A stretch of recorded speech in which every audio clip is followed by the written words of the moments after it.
வணக்கம். சற்று முன் கிடைக்கப்பெற்ற மிக மிக முக்கியமான செய்தி ஒன்று வெளியாகி உள்ளது.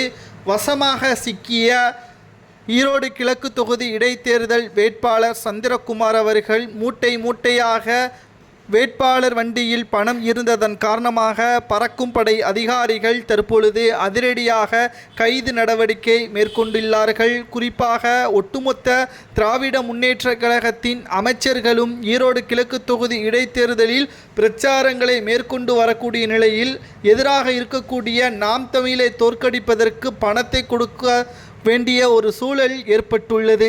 மேலும் திமுகவின் ஆட்சி அவர்களுக்கு திருப்திப்படுத்த முடியாத அளவிற்குத்தான் 4 ஆண்டுகால ஆட்சி அமைந்திருப்பதாக தெரிய முடிகிறது.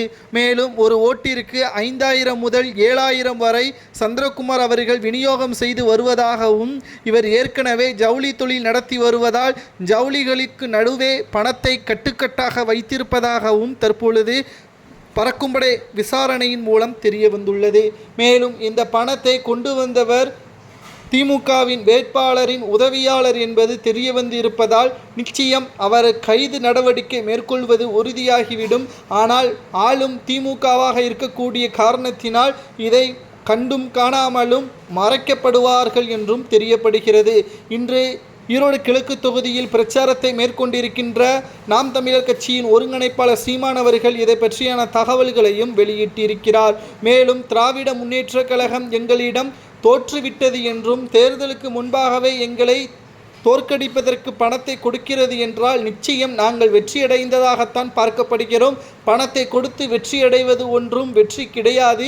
மக்களிடம் நேரடியாக சென்று தங்களது கொள்கைகளையும் ஈரோடு கிழக்கு தொகுதி இடைத்தேர்தலில் கொண்டு வரக்கூடிய நலத்திட்ட உதவிகளை வைத்துதான் நாங்கள் பிரச்சாரங்களை செய்கிறோம். திமுகவை போல் பணத்தை கொடுத்து ஓட்டுகளை வாங்கவில்லை என்றும் தெரிவித்திருக்கிறார்கள். சீமான் அவர்கள் கூறுவதை போல் திராவிட முன்னேற்ற கழகத்தின் வேட்பாளர் சந்திரகுமார் அவர்களை சிறையில் அடைக்கலாமா, அல்லது இந்த தேர்தலில் போட்டியிடுவதற்கு சந்திரகுமார் அவர்களை தடை செய்யலாமா, பணத்தை கொண்டு வந்தது உறுதி செய்யப்பட்டு விட்டால் என்ன தண்டனை கொடுக்கலாம் என்பதை உங்களது கருத்துக்களை கமெண்ட் வாயிலாக கூறுங்கள். மேலும் திராவிட முன்னேற்ற கழகம் ஏற்கனவே விக்கிரவாண்டி இடைத்தேர்தலில் வெற்றியடைந்தது போல் ஈரோடு கிழக்கு தொகுதி இடைத்தேர்தல் இது 3வது முறையாக 5 ஆண்டுகளில் நடக்கக்கூடிய தேர்தலாக பார்க்கப்படுகிறது. இந்த தேர்தலில் எப்படியும் திமுக தான் வெற்றியடையும் என்று பல நம்பிக்கைகள் இருக்கக்கூடிய நிலையில் அதை உடைத்து நாம் தமிழர் வெற்றியடையுமா என்பதை உங்களது கருத்துக்களையும், தற்பொழுது பறக்கும்படை அதிகாரிகளால் கைப்பற்றப்பட்ட பணம் வேறு ஒருவருடைய பணமாக திமுகவின் உதவியுடன் மாற்று சாட்சிகளுடன் தற்பொழுது திமுகவின் வேட்பாளரை தப்பிக்க வைக்கக்கூடிய வகையில் அமைந்துள்ளது.